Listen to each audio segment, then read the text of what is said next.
Bom dia, boa tarde, boa noite, tudo bem com vocês? Meu nome é Caio, eu sou daqui da cidade de Vinhedo e queria compartilhar com vocês o que eu tenho aprendido aí na disciplina de Introdução à Psicologia e Aplicação Pastoral, né? Não é nada muito complexo, né? Assim, ou melhor, a matéria, assim, achei um pouco complexa, porém muito interessante, né? Abriu meus olhos para muitas questões aí. E eu queria estar falando um pouquinho de como surgiu a psicologia, né? Quais as utilidades dela para nós, né? Dentro da nossa comunidade, né? Da nossa igreja. Quais são as principais abordagens, né? Da mesma, né? Da psicologia. É, e tá falando um pouquinho das questões que me chamaram a atenção, né?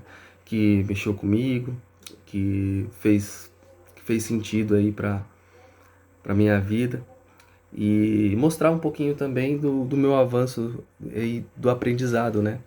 Que, que essa matéria tem trazido. É muito bom a gente se aprofundar no conhecimento, né? E no, na escola, né? Nessa graduação, nessa faculdade, não vai ser diferente. E então, vou estar compartilhando aí com vocês. E vou estar começando aí do início, né? Como surgiu a psicologia, né? Então, a psicologia teve o início lá na Grécia, né? Veio com a necessidade de trazer respostas, né, aos questionamentos que até hoje nós fazemos, né? Dependendo do nível, né, em algum momento da nossa vida essas perguntas a gente faz, né? A gente tem a necessidade de saber quem nós somos, o que que nós somos, né? Qual que é o nosso propósito aqui.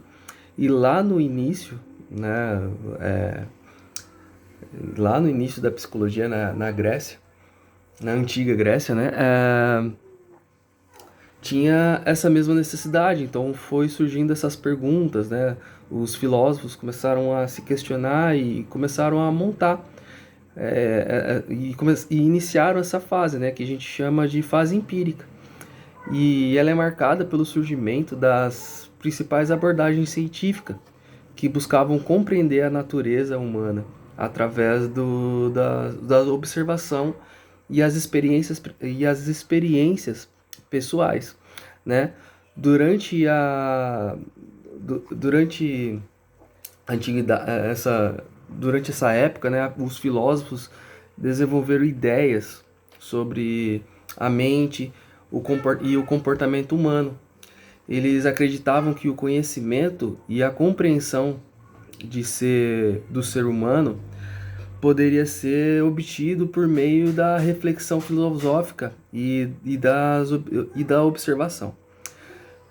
No entanto, foi na Alemanha, né, no final do século XIX, que a psicologia se estabeleceu como uma disciplina científica independente, né? O filósofo e o filho, mencionar, eu sou péssimo em mencionar esses nomes em alemão aí, esses nomes estrangeiros, né? Mas o alemão Wundt, eu não lembro muito bem pronunciar o nome dele, é considerado o fundador da psicologia experimental. Em 1879, ele fundou o primeiro laboratório de psicologia experimental na Universidade de Leipzig. Bom, quem vai estar assistindo esse vídeo aí vai estar sabendo pronunciar aí o nome, que vai saber o que eu estou querendo dizer, né? E, enfim. E a abordagem empírica, então, de Wundt se baseava na ideia de que os processos mentais poderiam ser estudados cientificamente por meio da introspecção, observando e descrevendo as próprias experiências subjetivas, né? Ele defendia que a psicologia deveria ser uma ciência experimental, ele se preocupava em medir as observações e os fenômenos mentais de maneira objetiva, né?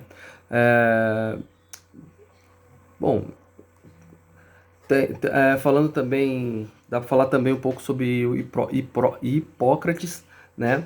Que ele foi um médico grego que viveu entre 460 a 377 a.C. Embora ele não tenha sido um psicólogo no sentido moderno, né?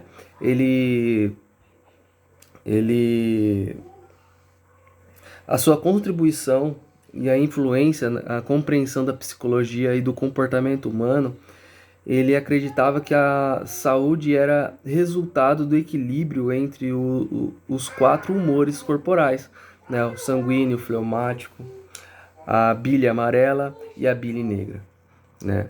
Hipócrates associava certos temperamentos a cada um dos humanos, a cada um dos humores, os humores, e acreditava que o desequilíbrio entre eles podia causar doenças físicas e mentais. Ele também propôs que a mente e o corpo eram interconectados e que as emoções poderiam afetar a saúde de uma pessoa. Embora a ideia de Hipócrates não tenha sido diretamente responsável pelo desenvolvimento da psicologia como disciplina científica, ela contribuiu para a compreensão de que os aspectos físicos, mentais e emocionais estão interligados e influenciam muito o bem-estar humano.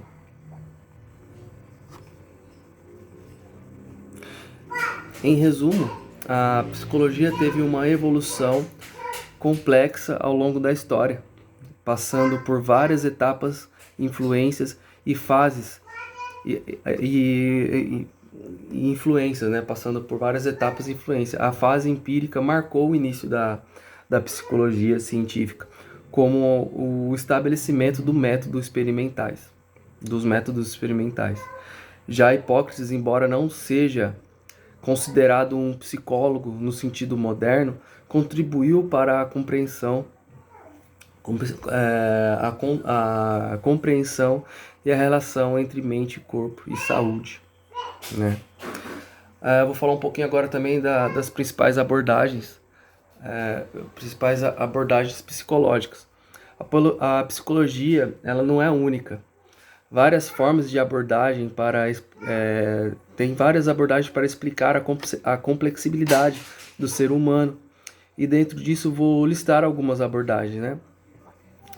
A abordagem mais usada no Brasil é a psicanálise, né? Conforme a gente aprendeu aí nas aulas, né? Que ela foi desenvolvida por Freud no final do século XIX e no início do século XX. A psicanálise tem como objetivo entender a estrutura da mente humana e o funcionamento dos processos mentais, principalmente o inconsciente e a sua influência sobre o comportamento. Falando um pouco também do behaviorismo, é uma abordagem psicológica que se encontra no estudo do comportamento e observação mensurável. Essa abordagem surge no início do século XX e foi influenciada por pensadores como Ivan Pavlov e John V. Watson e o Skinner. Eu vou falar só o B.F. Skinner. O behaviorismo rejeita o estudo de processos mentais internos e se concentra mais na relação entre os estímulos e respostas, né? Temos também o Gestalt.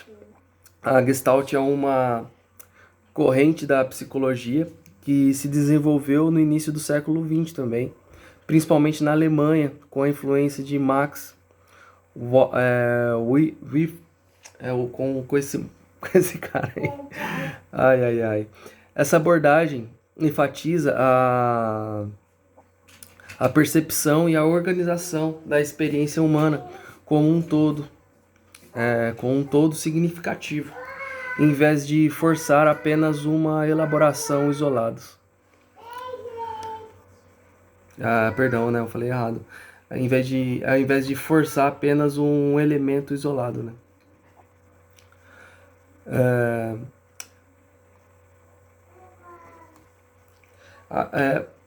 Eu queria falar um pouquinho também sobre o que a gente falou aí, do que um pouco do aprendizagem da unidade 3, né?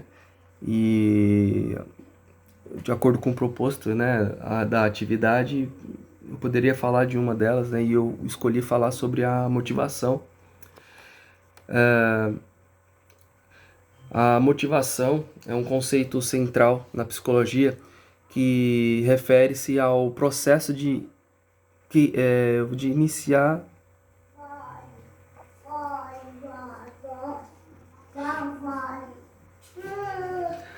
Perdão, gente.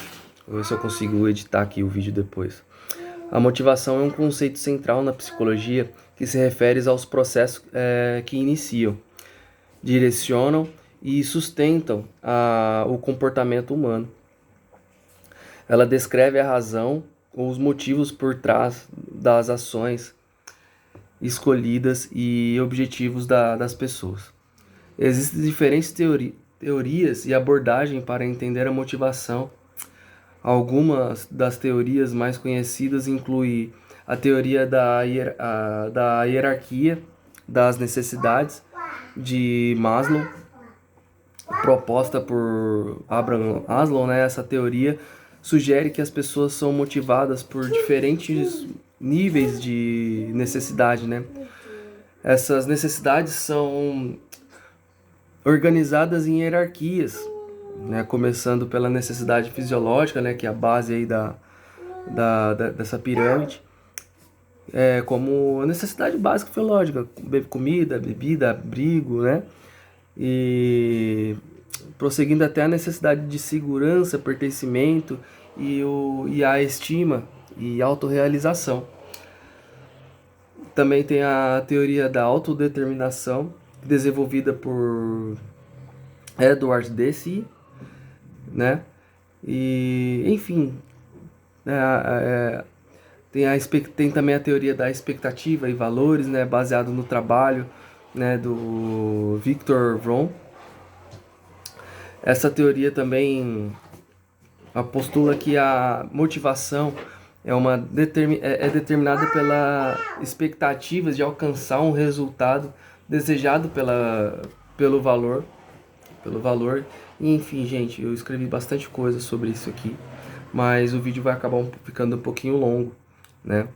Qual foi e, enfim, né? Preciso falar um pouco também sobre a abordagem sistêmica, né? E eu vou falar um pouquinho rapidinho, dar uma breve passada por esse assunto aqui, que o vídeo está ficando longo. E logo em seguida eu vou falar também sobre como a psicologia e a teologia se encontram. A abordagem sistêmica na psicologia refere-se à perspectiva teórica e à clínica de enfatizar o estudo, compreensão do indivíduo.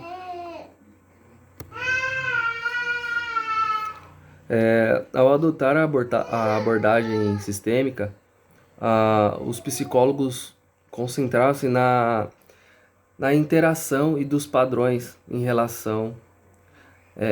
relacionamento entre os membros do sistema, entendeu? Em vez de apenas se concentrar no indivíduo isolado, ela se preocupa também com um todo e o lugar onde ele está inserido. Essa abordagem sistêmica também é muito utilizado na terapia familiar. Bom, gente, é bem isso. Tem vários conceitos aqui que está escrito, mas eu vou finalizar aqui. E a psicologia e a teologia se encontram. Vou falar um pouco, ser bem breve e sucinto nessa parte, né?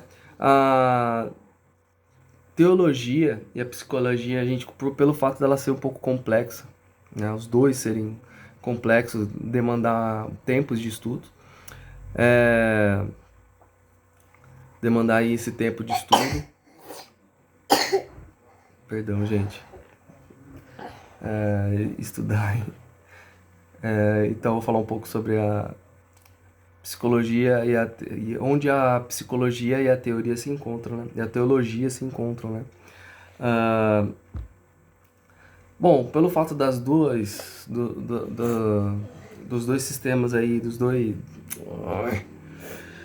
Então, gente, vou falar um pouco sobre a teoria, falar um pouco da psicologia e da teologia e de como elas se encontram, né? Pelo fato da psicologia e a teologia serem complexas, achamos também que há resposta para isso, né? E o lugar onde elas convergem seja complicado também. Mas na verdade, não. Elas se encontram, na verdade, no amor, na vontade de ajudar o próximo, pela empatia, né? Pelo desejo de ajudar e aliviar o sofrimento do próximo, né? Então é isso. Espero que tenham entendido. Perdão aí pela inexperiência, né, sobre o assunto. Tô aqui e nunca falei sobre psicologia, nunca li sobre, nunca. Já conversei com psicólogos, já fui para psicólogo, né, mas nunca estudei sobre. E espero que tenha sido satisfatório aí. Obrigado, boa noite. Bom dia, boa tarde, boa noite.